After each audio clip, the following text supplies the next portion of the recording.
Jake Paul has finally broken his silence following the fight with Anthony Joshua, and the boxing world hasn't stopped buzzing since. After months of hype, heated exchanges, and one of the most unexpected matchups in recent history, the bout between Jake Paul and Anthony Joshua actually took place. And just like the build-up, the aftermath has been full of chaos and debate. When Paul spoke for the first time, he didn't make excuses, he didn't deny the outcome, and he didn't disappear from the conversation. Yeah. You know, like you would assume that wealth would take away your drive for but competition. It hasn't, yeah. He's also nuts, right? Just the fact that he's willing to fight the two-time heavyweight champion, former Olympic gold medalist. Yeah. A guy who's gigantic in his pride, built like a Greek god. Yeah. And you're going to stand, and he's a one-punch killer. And you're going to stand in front of that guy. And he avoided shots till the 6th round. He just started getting tired. Yeah, his movement in that fight was crazy. It was very good. Yeah. It was very good. He was really keeping him moving around the whole ring. And then you can't afford to get tired. That's the thing is, like, he gets tired in a lot of his fights in the later rounds. You should really sort that out. Because if he had a much bigger gas tank, like if he was training with like some of these elite world-class strength and conditioning coaches and just worked on his cardio, he'd be beating way more guys. You think so? Yeah. 100%. But it's like what he's doing is learning how to box, and he's boxing and he's training hard for sure. But to get that world-class gas tank, you need like a Sam Calavita. You need like a Nick Curson. You need like these plyometrics experts that got heart rate monitors on you, and they're checking when your recovery is ready and go. Yeah. And you're fucking yeah. You need guys monitoring your recovery, monitoring your heart rate variability, your VO2 max. I couldn't believe it. I don't know. Maybe he is. Maybe I'm wrong. Maybe he is doing that. Mm-hmm. But whatever it is, it's not enough. It's not enough. I broke Jake's jaw. His teeth look a bit removed as well. Yeah, his teeth have come out of place. But credit to him, he done well. But I told him what was going to happen. But it just took 6 rounds to do that. People will criticize you for going 6 rounds with Jake Paul. How do you feel about that? I deserve it. Why? Come on. Because, you know, most people wouldn't have the balls ever to step in a boxing ring to bring in their life. He stepped in a boxing ring with one of the baddest men on the planet, who's 40 pounds heavier than him and 6 inches taller. That's insane. He's one of the most skilled fighters on the planet. My brother, as a fucking YouTuber, went 6 rounds with him in a fight with a broken jaw and rolled ankle. I'm so proud of him. That was just unbelievable. I saw you talking crap to AJ at one point. I'm trying to get his head. I think I pissed him off. I was just saying fuck that shit. I love AJ. But bro, I saw you going on the fight game. I was talking so much. But I just pissed him off. Then he broke my brother's jaw. Fuck this guy. Broke his jaw, huh? Yeah, his jaw's fucked. Yeah. He don't care though. Jake's having a fucking blast. Yeah. We'll see him back again for sure? Yeah, for sure. Thank you, Logan. Thank you guys. Appreciate you, brother. Rather than fade into excuses, Jake Paul sparked an even bigger conversation about what this fight truly signified. He acknowledged that stepping into the ring with a former heavyweight champion was a reality check, but he was clear that he doesn't see it as a defeat. In his view, lasting rounds against someone of Joshua's caliber proves he belongs in the boxing conversation, whether fans agree or not, and that alone has divided opinion sharply. Joe Rogan quickly shared his take, offering his unique perspective. He pointed out that, regardless of people's opinions about Paul, very few influencers would dare to face a fighter with Anthony Joshua's power. This wasn't a stunt or a joke. It was dangerous, real risk. One well-placed punch from Joshua could change anyone's life, and Paul stepped into that knowingly. For Rogan, the discussion shouldn't focus solely on wins or losses. Instead, it's about what this moment represents. The rise of influencers testing themselves against elite competition, veteran fighters defending their legacies, and fans trying to decide whether this is the future of boxing or a sign of its potential pitfalls. Is it fixed? Are any of these fights prearranged? Are they fixed at all? Is there any discussion about, hey, you take an L, you're going to go down here? Because everybody says, oh, you held fucking Mayweather up. Mayweather held your brother up. It's bullshit. I don't know about anything else in the fight. I'm talking about my fights. I can't speak to anyone else's fights, but also highly illegal.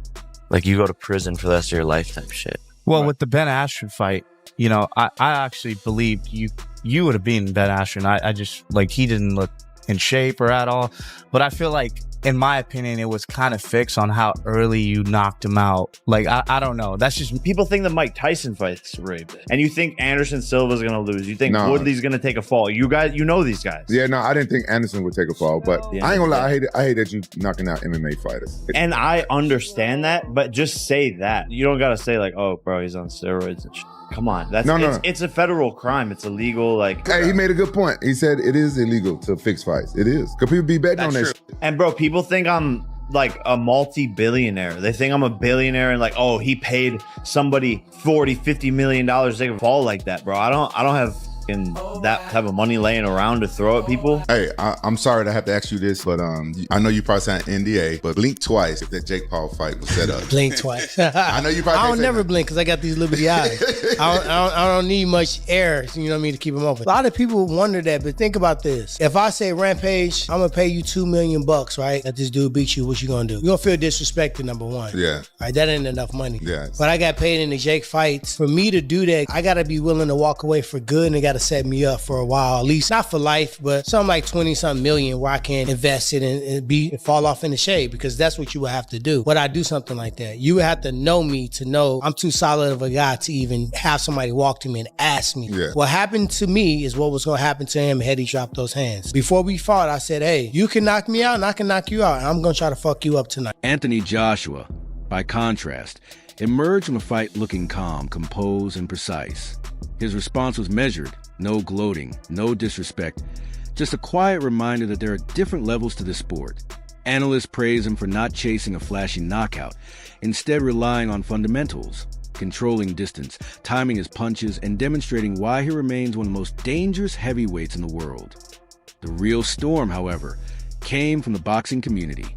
Some fans applauded Jake Paul simply for stepping into the ring. Others argued he had overreached, exposing the limits of his abilities. Critics questioned the matchmaking, while supporters insisted this bout was about gaining experience rather than claiming victory. On top of that, endless analyses emerged, slow-motion breakdowns, punch-by-punch reviews, and debates over whether Paul had taken more damage than he let on. One thing was certain, no one moved on from this fight quietly. Your chin. I mean, anyone who questioned whether or not you had a chin, I think the answer to that question was proven last night. Bro, you can take a shot.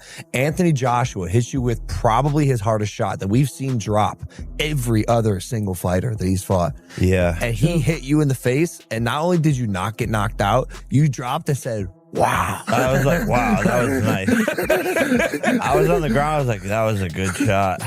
Dude. Did he surprise you with his power?